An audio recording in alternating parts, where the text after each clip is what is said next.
Salut à tous, c'est Guillaume et aujourd'hui on se retrouve pour une nouvelle vidéo sur la chaîne secondaire. Comme d'habitude, la fin du mois arrive et je vais vous faire un petit résumé des meilleurs produits qui sont sortis là au mois de juillet. Donc le mois de juillet se termine pas, il se termine aujourd'hui. Donc j'hésitais, je sais pas si je vous le sortais aujourd'hui ou lundi prochain parce que ça se trouve il va y avoir encore quelques produits annoncés aujourd'hui. Mais voilà, dans cette vidéo je vais vous résumer un petit peu tout ce qui a été annoncé, mon avis sur les différents produits comme d'habitude, vous retrouvez les liens avec les sources de tous les articles sur lesquels je me base pour vous parler justement de ces produits-là et si vous voulez un petit peu plus d'informations sur certains produits, vous trouverez peut-être certaines informations supplémentaires dans les liens qu'il y a dans la description. Bon, j'espère que la vidéo va vous plaire. Si c'est le cas, comme d'hab, n'hésitez pas à mettre un petit pouce bleu. Pensez à vous abonner si ce n'est pas déjà fait. Et du coup, on commence tout de suite avec les grosses news. On va parler de cartes graphiques. Il y a des cartes graphiques qui sont sorties au mois de juillet. Et bien sûr, donc, la carte graphique dont je veux vous parler, c'est la RTX 4060 Ti en version 16 Go. Alors, pour info, là, vous voyez, on a la 4060 Ti en version 8 Go. On voit que ça commence à 413,59 €, 419 €. Bon, là, il y a une petite remise en ce moment sur Top Achat. Mais voilà, globalement, on a ce prix-là. Et pour la 4060 Ti 16 Go, on voit que c'est une centaine d'euros de plus. Donc la 4060 Ti 16 Go qui est sortie, on paye 100 € de plus pour 8 Go de mémoire vidéo supplémentaire. Est-ce que c'est intéressant ou pas ? Là, on se retrouve sur une vidéo de Hardware Unboxed, où justement, il compare la 4060 Ti 8 Go à la version 16 Go. Donc là, on a une comparaison avec plein d'autres cartes, mais on voit qu'au final, la 4060 Ti, là, c'est un exemple avec du 1440p. Mais bon, c'est des cartes qui sont faites pour faire de la 1440p, donc ça correspond bien. On voit qu'on passe de 78 FPS en moyenne à 80 FPS en moyenne, donc les performances sont quasi similaires. On est en dessous d'une RTX 3070 et on est sur une carte à plus de 500 €. Donc, moi, les tests sont encore en cours de mon côté, donc vous aurez bientôt des benchmarks qui sortiront avec la 4060 Ti 16 Go. Mais ceux qui veulent déjà mon avis, parce que je vous ai sorti vendredi dernier la vidéo quelle carte graphique choisir pour son PC gamer, je vous ai fait un petit résumé de mon avis sur ces nouvelles cartes Nvidia à la toute fin de la vidéo. Mais si vous voulez mon avis déjà concret là-dessus, entre la 8 et la 16 Go, la 8 est beaucoup plus intéressante. Vous payez 100 € de moins et vous avez quasiment le même nombre d'FPS. La question, c'est est-ce que la 4060 Ti 8 Go est intéressante à son prix ? Pas trop. En gros, moi, quand ils ont sorti la 4060, je me suis dit, bon, ok, c'est la moins intéressante, mais ils vont se rattraper avec les autres. Et au final, ils ont fait de pire en pire à chaque fois. Donc, je suis un petit peu déçu de toute la série 60 là, qui est sortie chez Nvidia. C'est un petit peu dommage. J'espère que les prix vont se lisser, vont un petit peu baisser et devenir un peu plus concurrentiels face à AMD. Parce que d'ailleurs, AMD aussi sort des cartes. Les gars, il y a une carte qui a été annoncée, regardez. C'est la 7900 GRE. Donc la 7900 GRE, c'est une carte qui va être un peu moins puissante qu'une 7900 XT. Donc 7900 XT, pour rappel, vous aviez la 7900 XT qui était un petit peu moins performante qu'une 4080, donc 6-7% moins performante.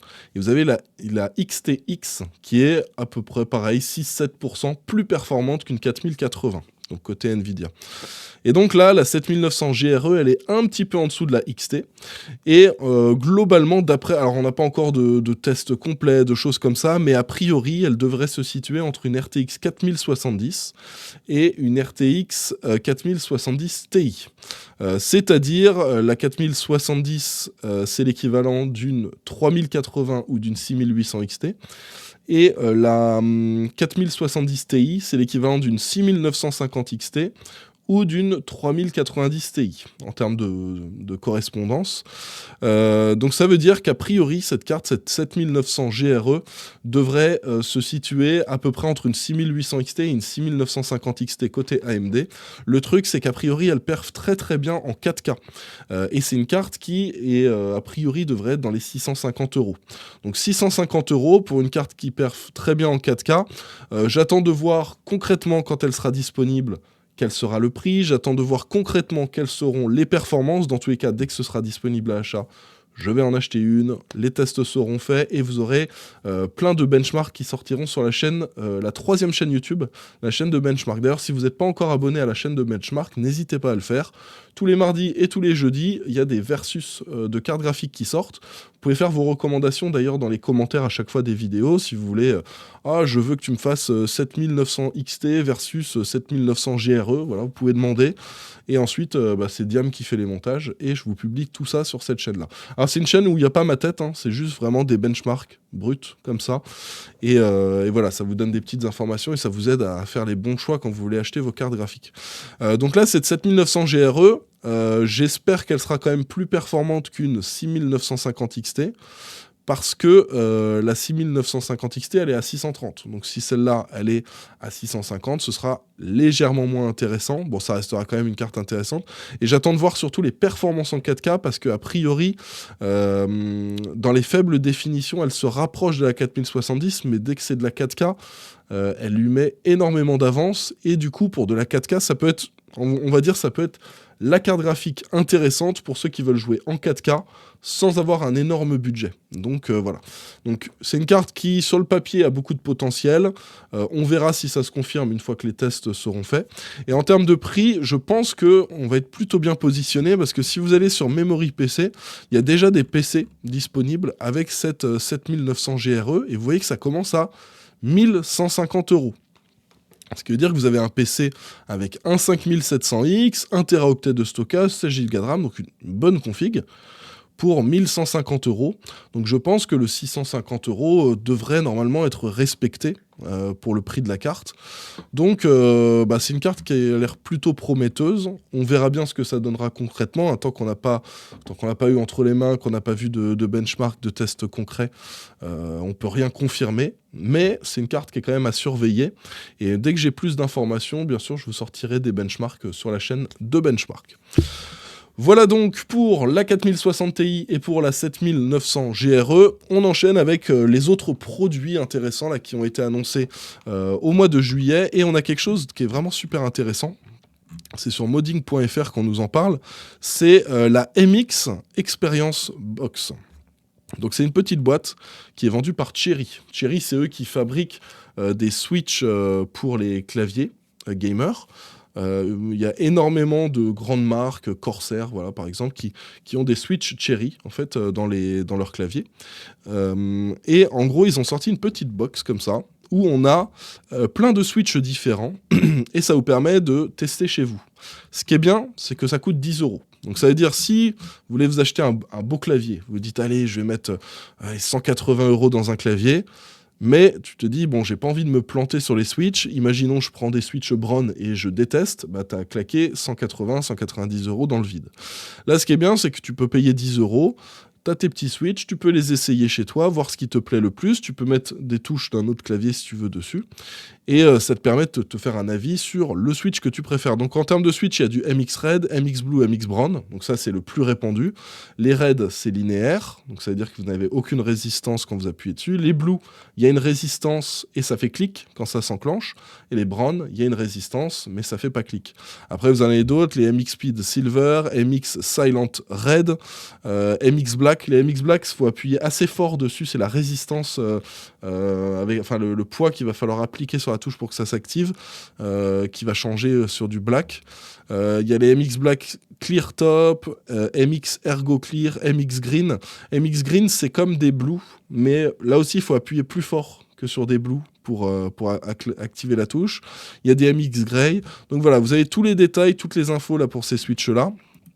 Et ce qui est cool, voilà, c'est que cette petite box, elle coûte 10 €. Alors, ils ont sorti d'autres box à côté, mais moi, là, ce dont je vous parle, c'est vraiment cette box-là.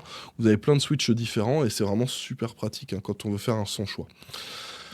Alors, on enchaîne avec une news très intéressante qui m'avait bien plu. Moi, j'avais découvert ce produit-là quand j'étais à Taïwan. J'avais été sur le stand Thermaltech. D'ailleurs, j'avais vu un Français là-bas, celui qui s'occupe de Thermaltech en France.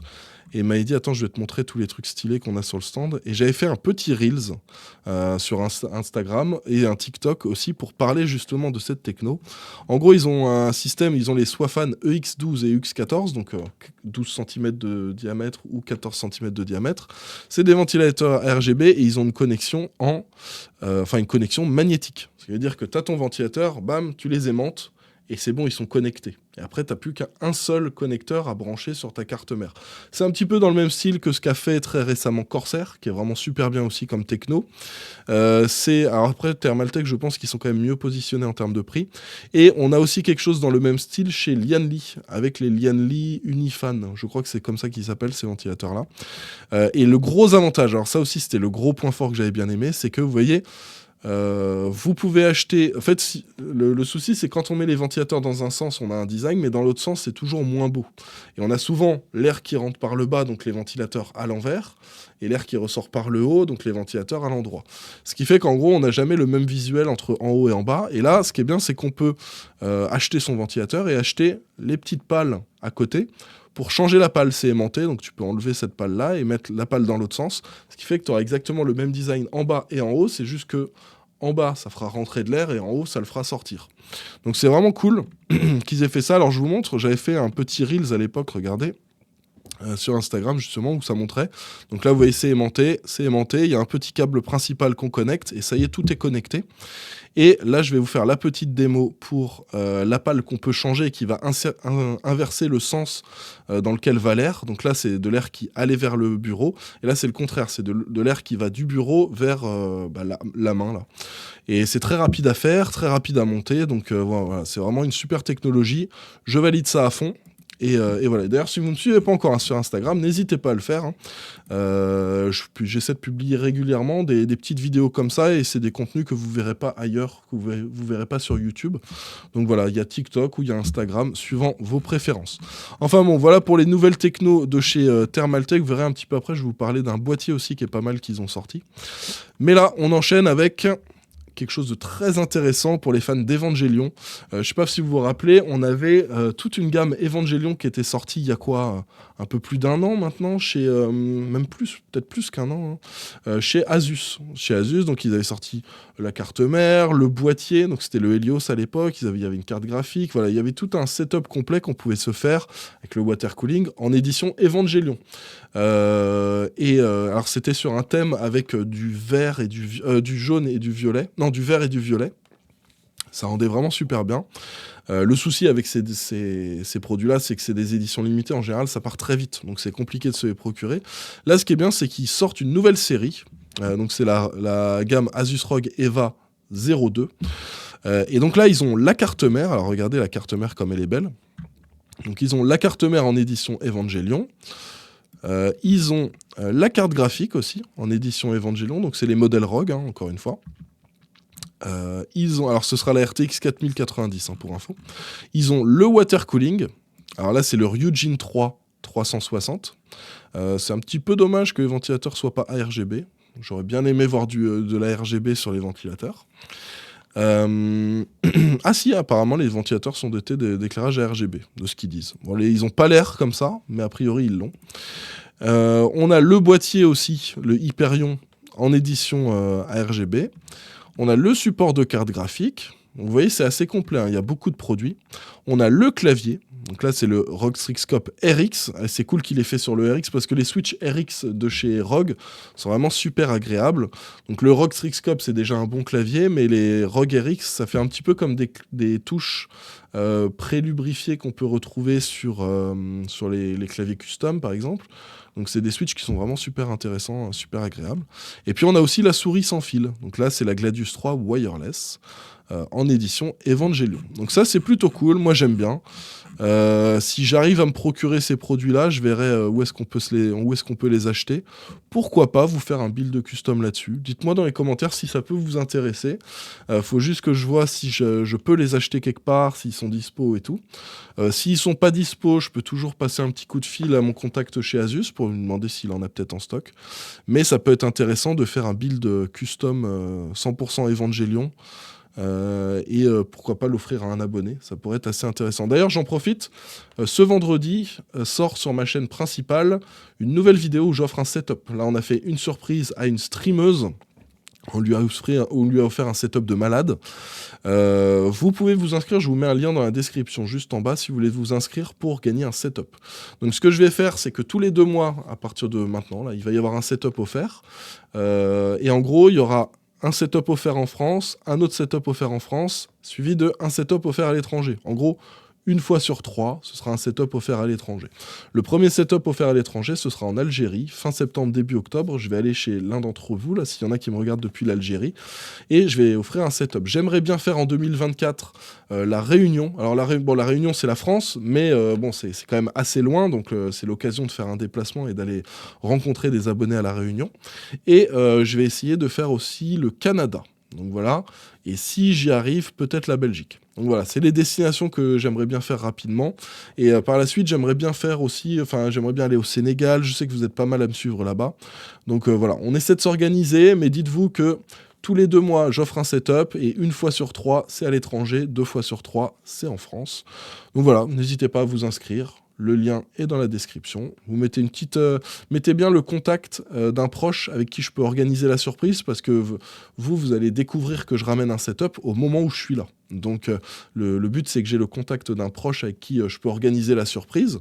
Donc ça peut être le meilleur pote, la copine, les parents, voilà, peu importe. C'est juste, si vous êtes mineur, donc ceux qui ont moins de 18 ans, il faut que ce soit vos parents ou les tuteurs légaux, parce que vu que je vais venir filmer pour YouTube, il faut qu'ils me disent ouais, pas de souci pour tourner une vidéo, pour filmer, mettre une vidéo sur YouTube. Il me faut l'autorisation pour être sûr que tout soit carré. Donc voilà, bon, on arrête avec ce petit aparté, on enchaîne avec les autres news. Là, on parle de processeur. Alors, il y a un processeur, celui-là, je voulais sélectionner aussi parce qu'il est vraiment super intéressant, chez AMD. Donc, chez AMD, vous savez, depuis les Ryzen 7000, alors avant, quand on avait par exemple les Ryzen 5000, il n'y avait pas de partie graphique dans les processeurs. Et si tu voulais la partie graphique, il fallait prendre la version G. Par exemple, un 3200G, tu savais que tu avais une partie graphique intégrée, ce qui veut dire que si tu mettais ça, tu branchais ton câble vidéo sur la carte mère, tu n'avais pas besoin de carte graphique. Bon, c'était pas très performant pour le jeu, mais ça permettait pour ceux qui voulaient se faire des petits PC de bureautique, voilà, de ne pas avoir besoin d'acheter une carte graphique. Donc ça, c'était cool. Et là, maintenant, vous avez, depuis les Ryzen 7000, une partie graphique de base. C'est tout le temps comme ça. Et là, ils ont sorti un nouveau processeur où il n'y a pas justement la partie graphique intégrée, le iGPU, c'est comme ça qu'on appelle. Et c'est la version F. Alors ça, c'est cool parce qu'ils ont fait le même système de lettres que Intel. Parce que Intel, c'est pareil, de base, il y a une partie iGPU. Et si vous avez un F à la fin, par exemple le 13400F, eh ben, il n'a pas de partie graphique. Donc là, ils ont fait à peu près le même modèle.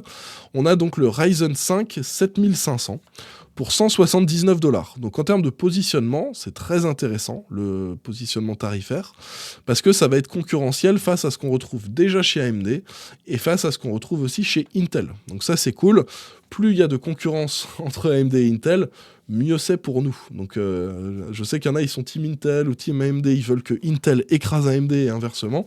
Mais dites-vous que dans notre intérêt, les acheteurs de processeurs, c'est bien qu'ils soient au même niveau et qu'ils essaient de se taper dessus pour grappiller, toujours faire le meilleur prix, parce que c'est là que nous, on y est gagnant, parce qu'on a les meilleurs prix.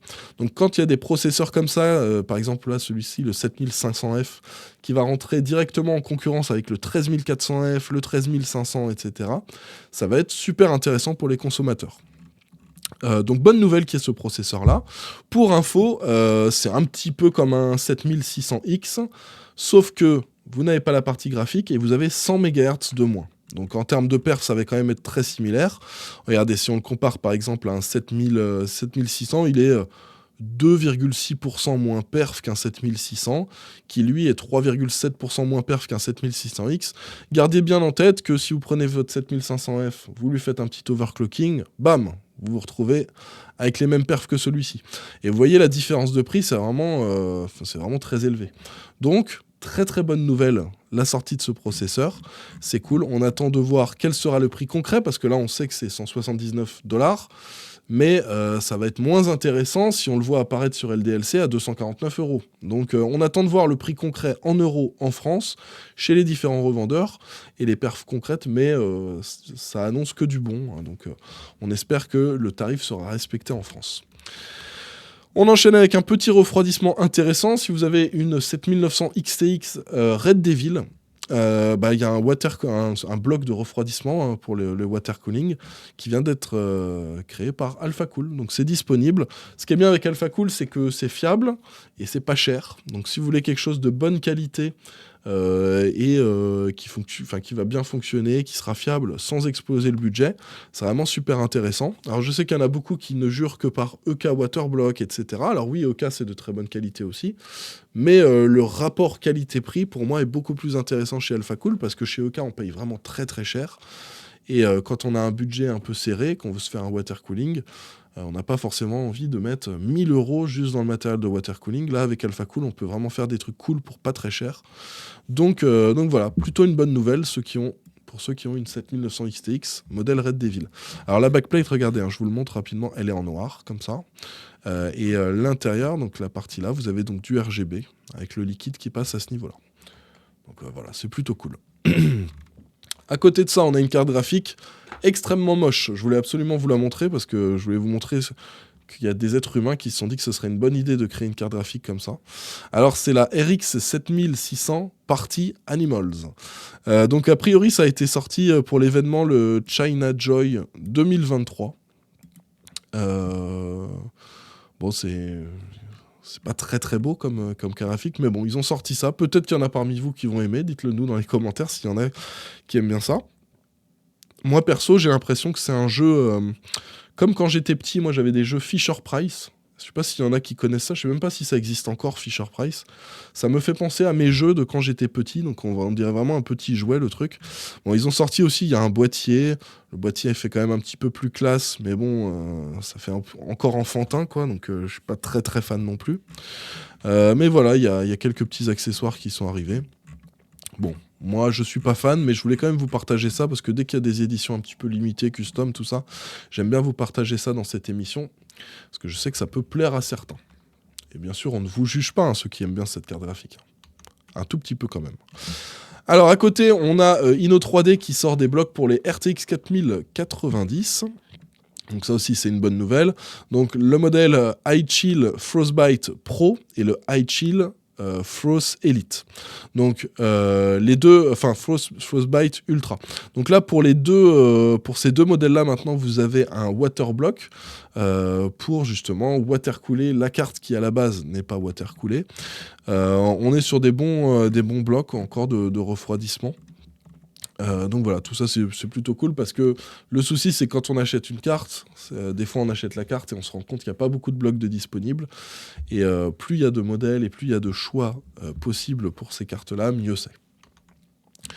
À côté de ça, donc on a Colorful qui a sorti aussi des cartes. On a la 4070 Ultra Z qui a les câbles cachés, et on a la 4060 Ti. Bon, bien sûr que je ne vous recommande pas, en version mini. Donc ceux qui ont des petites configs, pas beaucoup de place, etc., ça peut être intéressant. Alors moi, je vous répète ce que je vous avais déjà dit le mois dernier dans la vidéo de Top Produit des mois, c'est que pour moi, je pense pas que ce soit une bonne idée de faire passer les câbles comme ça à l'intérieur. Regardez, en gros là, on ne voit aucun câble. Pourquoi est-ce qu'on ne voit aucun câble ? Parce que les câbles, ils sont cachés en dessous de la backplate, ils passent ici pour alimenter, et ensuite ils passent le long des radiateurs.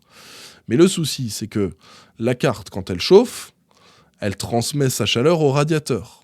Et ensuite, les ventilateurs soufflent sur le radiateur pour le refroidir. Le souci, c'est que là, on va avoir un câble qui va se choper, qui va être en contact avec le radiateur, et qui va se choper la chaleur envoyée par les radiateurs, par les ventilateurs. Donc pour moi, c'est pas une bonne idée. Alors après, c'est une 4070, donc c'est pas une carte qui consomme beaucoup, c'est pas une carte qui chauffe beaucoup non plus. Mais pour moi, ça reste une mauvaise idée de faire ça. Hein. Donc voilà. Après, le design est assez particulier pour cette carte-là. Je trouve que c'est plutôt réussi. Regardez, on a une version donc, en bleu, une version en rose. Je pense que le rose peut rendre vraiment super bien du blanc et du rose comme ça dans une config. Ça peut être vraiment pas mal avec un water cooling du processeur, avec un liquide en rose. Ça peut vraiment être super intéressant. Et je vous montre rapidement aussi la deuxième carte, la petite là qu'ils ont sorti, la mini. Elle aussi est pas mal pour ceux qui veulent une config assez compacte. À côté de ça, alors ça c'est bonne nouvelle, on a ASRock qui sort la Arc A770 Phantom Gaming, donc celle que je vous recommande souvent dans les vidéos bon plan, qui est dispo vraiment pas cher chez Alternate, mais qui est en 8 Go uniquement. Je crois qu'elle est à 310 € sur Alternate, ou 315 de mémoire. Et ben là, ils la sortent en 16 Go, donc bonne nouvelle, si vous voulez vous la procurer, mais en version 16 Go. C'est plutôt cool. Ce qui est bien en plus, c'est qu'il n'y a pas une énorme différence entre la version 8 et 16. Donc même niveau budget, ça va être intéressant. Donc voilà, bonne nouvelle que ce modèle d'ASRock arrive. À côté de ça, on a aussi Asus qui nous sort une RTX 4070 sans connecteur d'alimentation. Alors je vous explique le connecteur d'alimentation. Vous voyez, il est juste en dessous. Est-ce qu'on peut zoomer sur cette image? Non. Mais vous voyez là où il y a les doigts, c'est par là que va être alimentée la carte. Comment est-ce qu'ils font ça? Il faut acheter une carte mère compatible, comme par exemple celle-ci, là, la TUF qu'ils nous ont montré. Vous voyez, la particularité de cette carte-là, c'est que vous ne voyez pas de connectique pour le processeur, pour les ports USB, pour la connectique façade. Vous voyez rien de tout ça. Et pourquoi est-ce que vous ne voyez rien de tout ça? C'est parce que tous les connecteurs sont cachés derrière la carte mère. Ce qui fait qu'en gros, vous allez avoir là vos connectiques RGB, vos connectiques SATA, USB 3, etc. Vous allez avoir la connectique carte mère, la connectique processeur en haut là. Et sur la gauche, ce que vous voyez, c'est le 3x8 pin ou le 12 VHP-WR qui va permettre d'alimenter la carte graphique.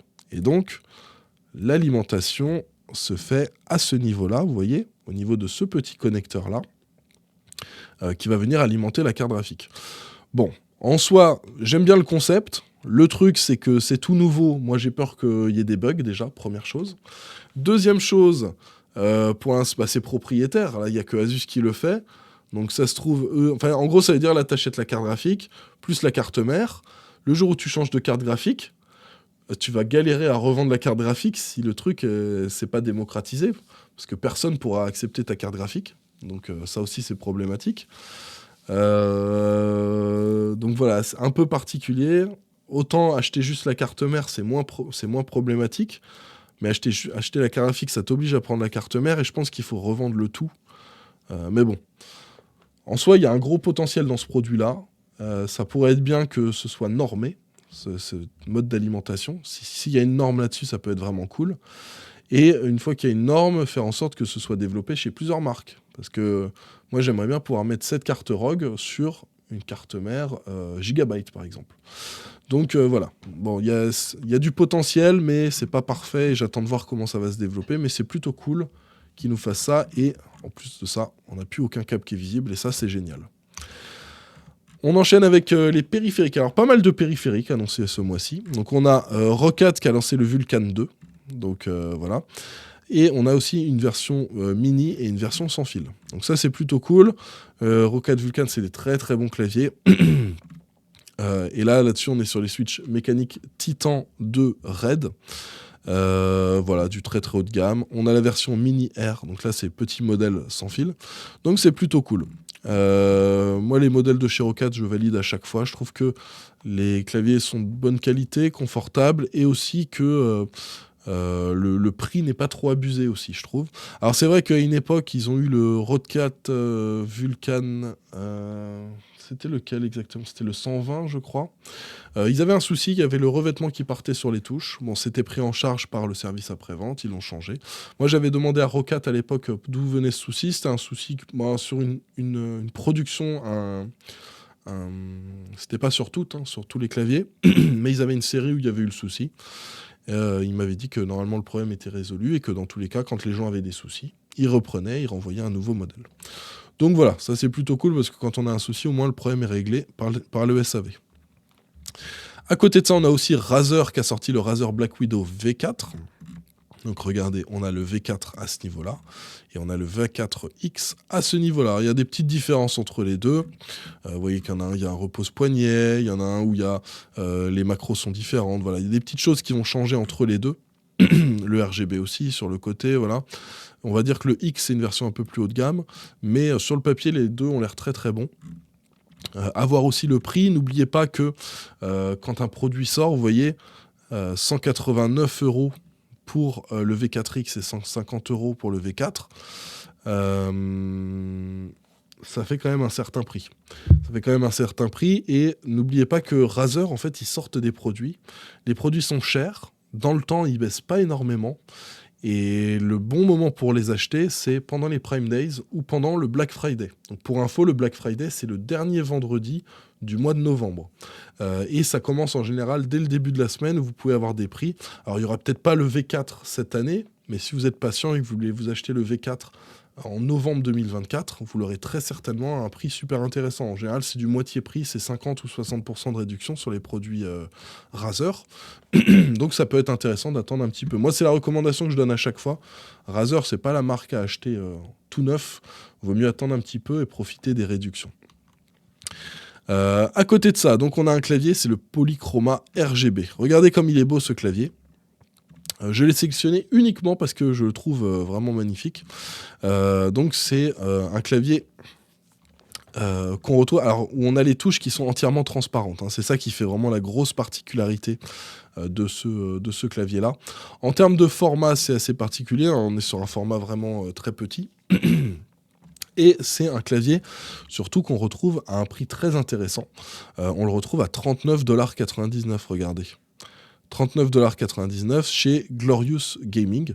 Donc c'est du QWERTY, hein, je vous préviens. Je sais qu'il y en a qui veulent absolument du AZERTY. Là, c'est du QWERTY. Mais en soi, ça reste quand même très intéressant comme clavier. Pour ceux qui veulent un clavier design, compact, de bonne qualité, à un prix vraiment super intéressant, ça peut être un très bon choix. À côté de ça, Asus, ils nous ont sorti aussi un clavier. Enfin, ils ont sorti le Asus ROG Ranger 2. Alors, pour info, c'est des Switch ROG NX Xewi White. Je sais pas si je le prononce bien. Alors moi, j'ai déjà testé les Switch ROG NX qui sont très similaires à des Switch Cherry MX. J'ai testé les Switch ROG RX, qui c'est leur très haut de gamme avec des Switch pré-lubrifiés. Là, ils nous disent que c'est les ROG NX. Cette version-là des ROG NX, ce sont des touches lubrifiées en usine. Donc, on peut se dire que ça va se rapprocher du ressenti d'un ROG RX. Donc ça, il faudra quand même que je les ai entre les mains pour confirmer ça. Et en termes de prix, on est à 160 €.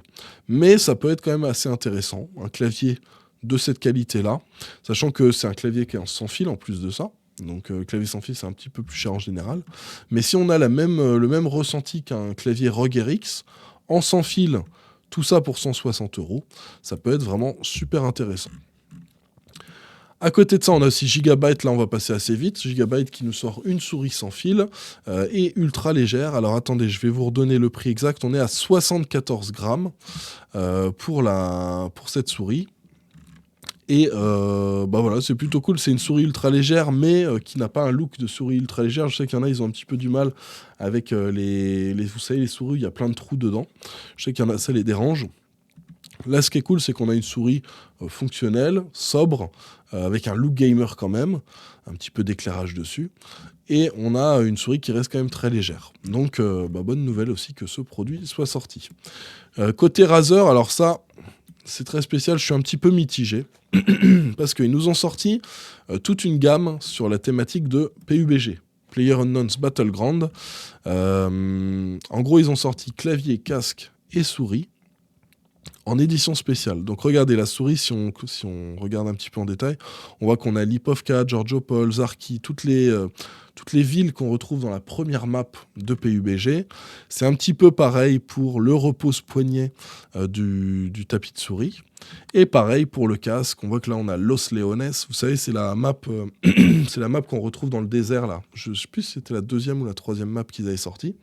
Mais voilà, vous retrouvez ces petites références. Moi le seul truc qui me dérange, vous voyez, c'est cette grosse tache jaune. Je suis pas super fan de la grosse tache jaune, tu vois, et ça vient même jusque sur les touches. C'est peut-être un petit peu trop selon moi, et en plus c'est un jaune qu'on retrouve pas particulièrement beaucoup dans PUBG. Donc je sais pas pourquoi ils ont mis ce jaune. Alors après, c'est pas moche, mais je sais qu'il y en a beaucoup, ils vont voir le jaune comme ça, ils vont dire je l'achète pas. Donc je comprends pas exactement pourquoi ils ont fait ça. Mais bon, c'est toujours intéressant de se dire, voilà, il y a des éditions spéciales. Pour les fans de PUBG, bien sûr, ça va leur plaire à mort. Donc la souris, c'est la Viper V2 Pro, qui sera disponible à 220 €. Le Razer Huntsman V2, il sera disponible à 289 €.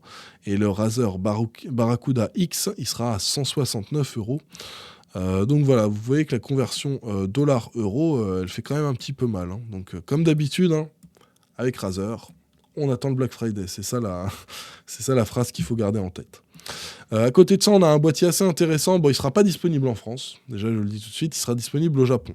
Mais il était tellement beau. Enfin, moi, je les trouve vraiment super, super beaux. C'est pas extraordinaire, mais c'est un design qui change un petit peu de ce qu'on voit partout.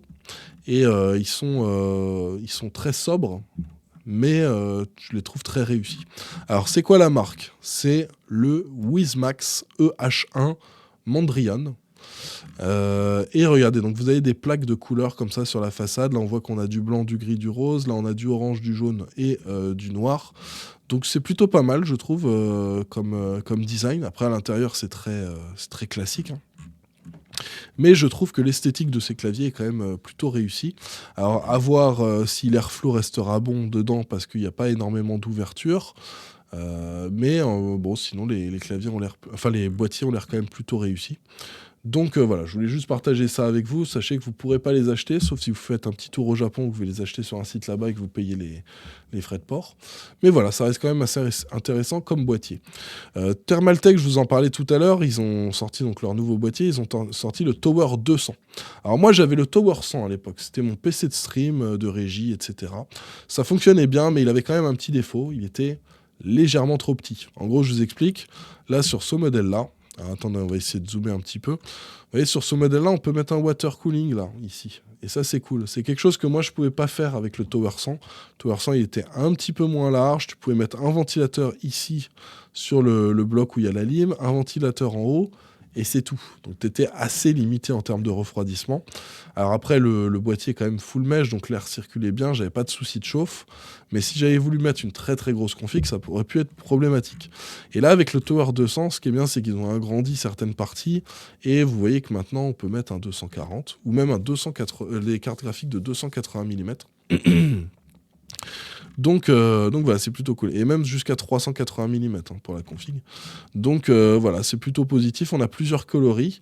Et ça, je vous les avais présentés quand j'avais été aussi à Taïwan, parce que j'avais pu les filmer sur leur salon, dans leur stand. Et donc il y a une version qui existe, et vous avez une version avec un petit écran sur le bas en plus. Alors l'écran, c'est à part, hein, donc ça coûte un petit peu plus. Mais bon, c'est plutôt cool d'avoir l'écran supplémentaire sur le bas. À côté de ça, on a Fantex qui a sorti un boîtier gigantesque, un boîtier pour ceux qui veulent se faire une workstation, donc une grosse station de travail, faire du rendu 3D, du montage, des choses comme ça. Et on est sur un modèle qui est vraiment gigantesque. Et regardez la particularité, regardez le nombre d'emplacements pour mettre des disques durs à ce niveau-là. Je crois que j'avais lu qu'il y en avait 14, quelque chose comme ça, hein. Attendez, je vais regarder. Où est-ce qu'ils doivent sûrement nous en parler, parce que c'est une des grosses particularités de ce boîtier-là. Ok. Là, on n'a pas l'info. Jusqu'à 10 disques durs en format 3,5 pouces. C'est énorme, 10 disques durs. Donc, autant vous dire que ceux qui veulent se faire un gros PC avec beaucoup de disques durs dedans, ça peut être un boîtier très intéressant.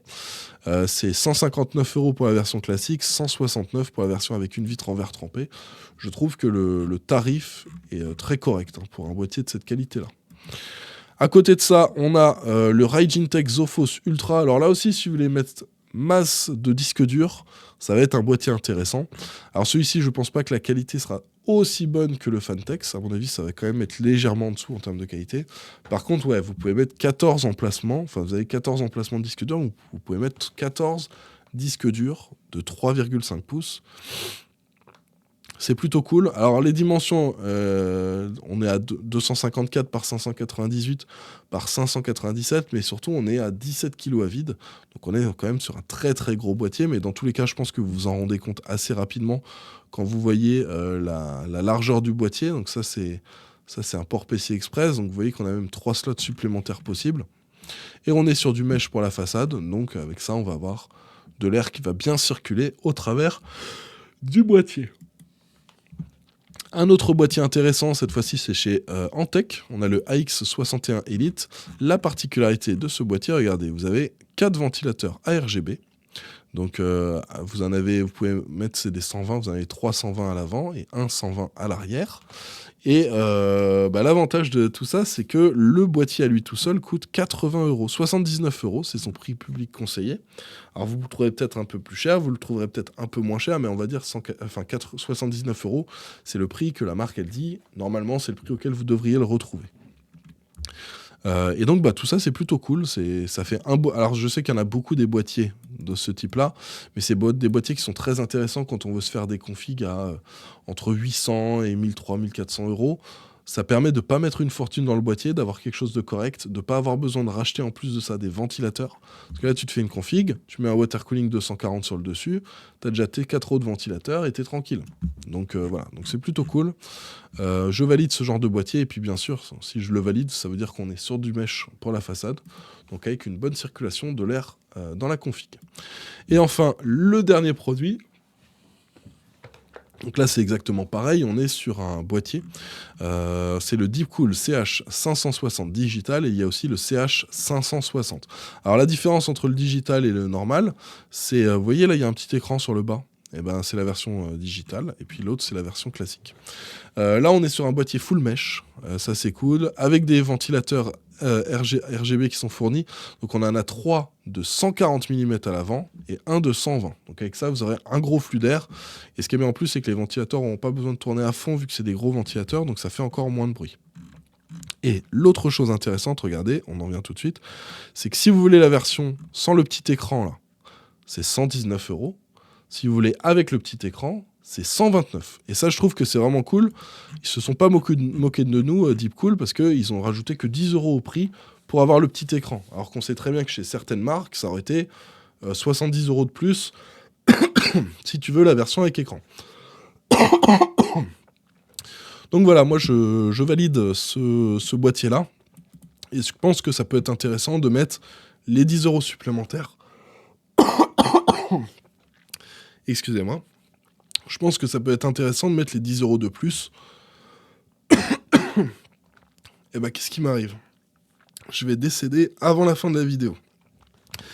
Donc je disais, ça peut être intéressant de mettre les 10 € supplémentaires pour avoir l'écran qui nous donne les petites infos sur le PC. Donc on a la température du GPU, l'utilisation aussi du CPU, mais on peut sûrement personnaliser avec d'autres informations.